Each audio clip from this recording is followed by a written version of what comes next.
Hello, xin chào tất cả các bạn đã quay trở lại với kênh của Văn Hồng Lazada. Và một mùa hè đã đến rồi, và mình nghĩ rằng những cái gọi là thực phẩm gọi là giúp giải nhiệt thì nói chung là rất cần thiết vào những cái thời điểm như này. Ngày nay chúng ta sẽ uống thử một cái trà thanh nhiệt, nó tên là thanh nhiệt Flirt nhá. Ở đây mình còn có một cái hộp nữa là trà thanh nhiệt Vĩnh Tiến. Nhưng hôm nay chúng ta sẽ uống thử cái trà thanh nhiệt của Flirt để xem nhỉ.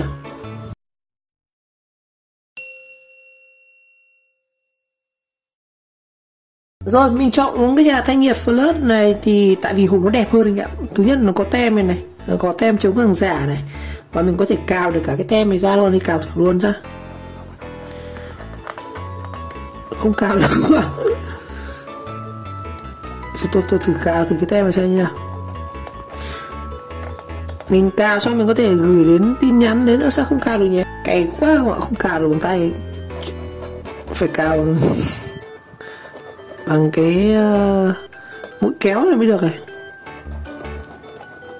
Nó ra cái gì đây? Cào mạnh quá thì nó bay mất tem nhá. Nó ra là ôi tôi cào mạnh có bay mất tem rồi. Về cái gì đấy này. Cũng có mã nhá. Ở dưới này cũng có một cái nữa này, tôi cào một cái thôi. Rồi, được cái nó xịn sò hơn, nó có tem chống hàng giả. Cào xong chúng ta thấy có mã viết các kiểu này.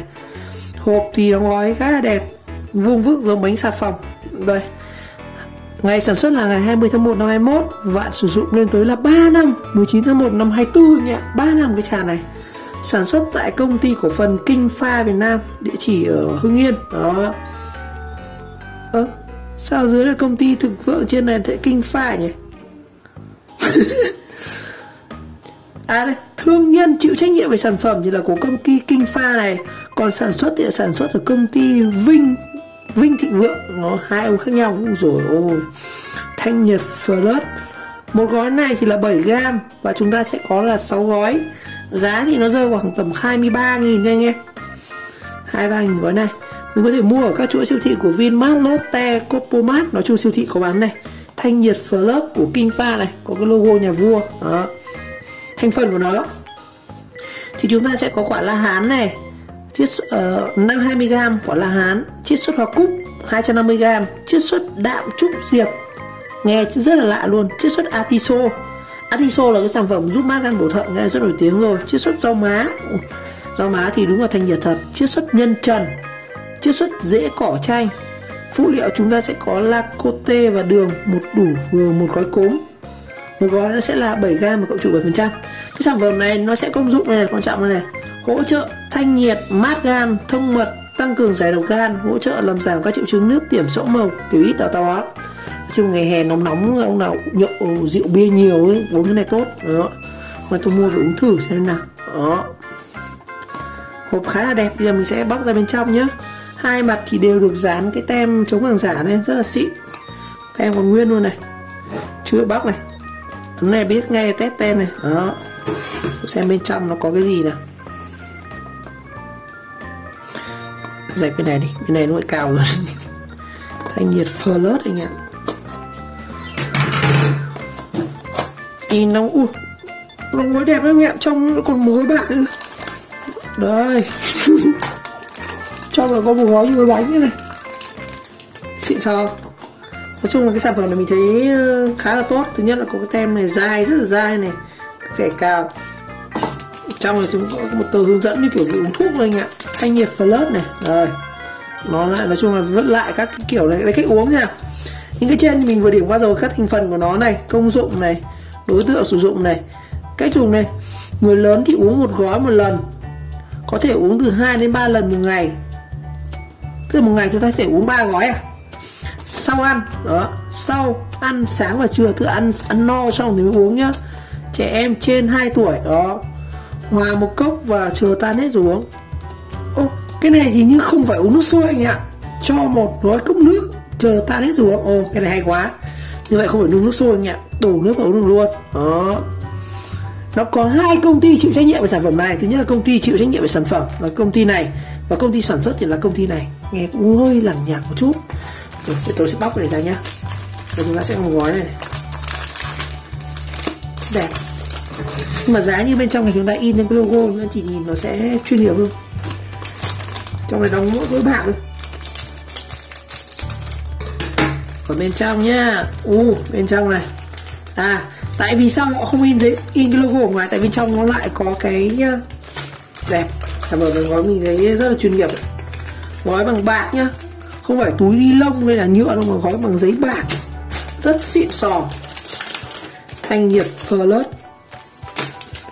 Chúng ta sẽ có là đây là 6 gói anh em. Tính ra là 24.000, chính ra khoảng 5.000, 4.000 một gói này. Đây, nó lại viết lại tất cả này, lô sản xuất này, cùng ngày 20 tháng 1 luôn này. Đó, một gói 7g, mùi thơm lắm. Bây giờ mình sẽ lấy cốc chúng ta đổ ra uống thử nhé. Rồi, ở đây mình đã chuẩn bị sẵn ít nước lọc, một cái cốc trong. Cắt thử gói này xem này. Nhìn giống phải gói dùng gia vị mì anh em ạ. Bên trong này thì không có túi lọc nữa nhé, trong này họ là bột luôn này. Đây là thực phẩm bảo vệ sức khỏe. Đó. Nhưng mà đóng gói rất là thích anh em, như kiểu vị thuốc ấy. Họ đóng gói nó không dư. Đây, bên trong này, đây là cái màu sắc bên trong của nó đây. Wow, mùi nó có mùi thơm thơm anh ạ, mùi như kiểu mùi khó tả lắm. Cái mùi nó cứ ngai ngái ấy. Màu sắc thì nhìn nó giống cái màu của cà phê nhá. Đây, mùi rất là thơm, nó có mùi như kiểu cái lần trước mình cũng uống cái rau má khô ấy. Đây mình sẽ đổ ra cốc này. Gói này thì cũng không nhiều đâu. Đây, có từng này thôi này. Một gói chúng ta sẽ có khoảng tầm này. Cái bột nó nhìn trắng trắng nhé. Mùi thơm lắm ạ. Nó hơi căng căng, nó hơi mùi hơi hăng hăng ấy, chứ không phải là mùi này. Cái này thì thấy bạn là không biết đổ bao nhiêu nước, để mình sẽ đổ khoảng nửa cốc nhé.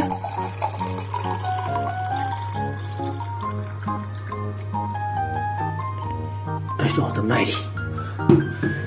Mình xem là một cái gói này họ ghi là đổ bao nhiêu lít này. Một gói này chúng ta đổ khoảng là 150ml. Wow, như vậy một cái gói này là đúng vừa một chai La Vi anh em nhé. Một cái gói này bằng đúng một chai La Vi luôn. Ở đây mình đun này là hơi đặc. Cái này chỉ được 1/2 cốc của La Vi đâu. Mình nhầm anh em ạ. Một chai La Vi thì mình thấy ở đây là một cái chai nó là 500ml cơ. Đó, 500ml. Ở đây thì họ ghi là chỉ có chúng ta dùng là 150ml thôi, 100 đến 200. Như vậy chúng ta dùng khoảng là 1/3 cái chai này thôi anh em. Mình rót cái này là hơi bị nhiều. Rồi, ở đây mình để nguyên nhá. Bây giờ bắt đầu mới khuấy này. Khi đổ nước vào nó lên những cái bọt trắng trắng lên này, mình sẽ ngoáy đều lên này.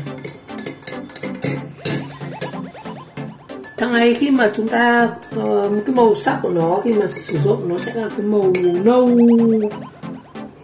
đất anh em. Màu nâu đất chứ không phải ra màu đen như nhân trần đâu. Thì sắc nó là màu nâu đất này. Màu nâu đất. Mùi thì có mùi giống cái trà rau má ở trước mình uống. Mùi khá là dịu, rất là thơm. Có phảng phất một chút mùi của nhân trần nữa. Và cái trà này thì mình thấy mình rất khoái, nó là uống được lạnh. Đó. Chứ mùa hè giờ các ông nghĩ tưởng tượng xem, chúng ta đun nước nóng xong rồi đợi nó nguội uống rồi lâu lắm. Cái này thì đổ nước vào nó tan luôn. Hầu như là mình thấy ở cái phần đáy của nó không còn cặn nữa rồi. Giờ thì mình sẽ thử cái mùi vị nó như nào. Màu nước này, màu nâu rất là đẹp. Mùi thì có mùi rau má. Vị thì không biết là ngọt hay là như nào đây.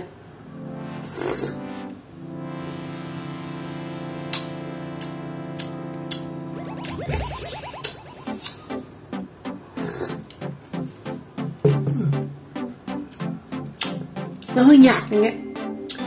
Có thể là mình cho cái cốc này hơi đầy anh ạ. Nó chỉ uống chắc chỉ 150ml, chai chỉ tầm cái cốc nhỏ nhỏ này thôi.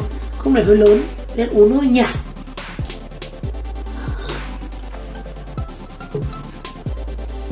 Nói chung thì cũng uống thì nó cũng mình thấy nó có hơi vị hơi đắng đắng một chút. Có vị hơi chát chát một chút. Nhưng mà thơm. hơi ngấy ngái, có mùi của rau má, một cái vị gì của nhân trần, và đúng là nó có mùi atiso đó anh em. Cái mùi đặc trưng hơi hăng hăng, hơi nồng nồng của atiso đó.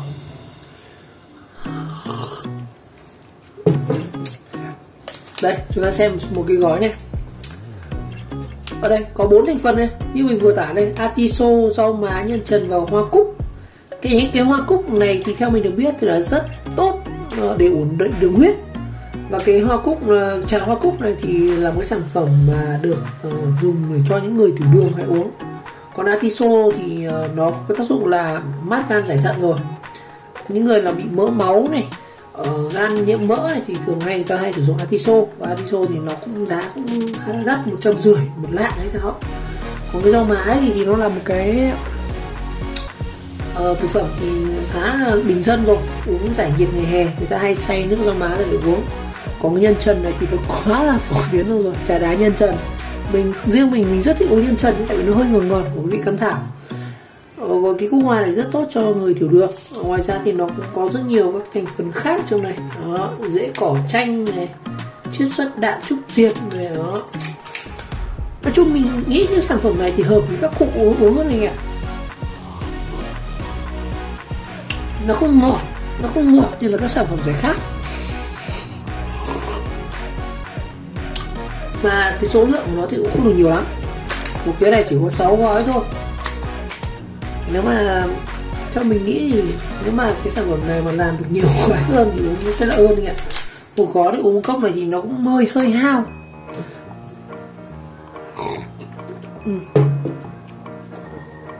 Thanh nhiệt Plus uống cũng được.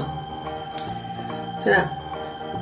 Dành hỗ trợ các triệu chứng như là nước tiểu sẫm màu, tiểu ít, bị táo bón. Trời ơi, chuẩn luôn. Cái này ý, chẳng là ông nào mà ăn nhậu nhiều ấy, đi tiếp khách nhiều ấy, thì cái sản phẩm này cũng rất là tốt đó. Chẳng mình ăn quá nhiều mỡ, liên hoan, nấu nướng, BBQ, rượu bia, uống xong bị mụt nhọt các kiểu, uống cái này rất là tốt. Nó như là một cái thực phẩm bổ sung anh ạ.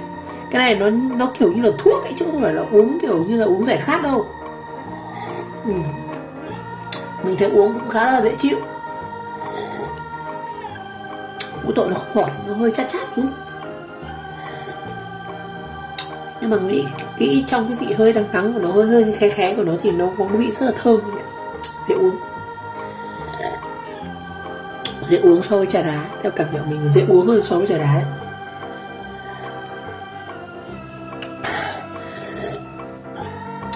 Mà giá thì cũng bằng trà đá chứ mấy. 24.000 6 gói, tính ra chỉ có 4.000 một gói này thôi. Anh em uống ngoài trà đá thì khoảng 3.000 một cốc. 4.000 với 3.000 thì chúng ta uống cái này tốt hơn rất nhiều. Có rất nhiều các thành phần tốt cho sức khỏe. Mình mà có thể bảo quản được lâu đi. Đóng gói đẹp như này, tem biếc đầy đủ hai bên như này, hộp biếc trông như là hộp bài đó. Đóng gói túi giấy bạc này, trong cũng có một lô giấy bạc đó. Cái sản phẩm mà riêng cái như mình nhận thích, nhận thấy thì công nhận cái quy cách đóng gói của họ rất là tốt, trình bày rất là đẹp này, tem tiếc đàng hoàng. Hàng uống cái này không sợ hàng như kiểu mình mua những cái lá ở ngoài về, rất nhiều bác sợ là lá nó phơi, nó bẩn, viết các kiểu. Đây có cái này tem tiếc là truy xuất của nguồn gốc hàng hóa này, cái sản phẩm đi xuất khẩu được nhỉ. Hạn sử dụng thì rất lâu, 3 năm. Uống thì cũng rất nhiều tác dụng, rất là hợp uống vì ngày hè. Và các bạn nào uống rượu bia các thứ, nhưng các bạn là bác nào lớn tuổi bệnh về gan các thứ, mình bị da sần sùi các kiểu, uống cái này cũng rất là tốt.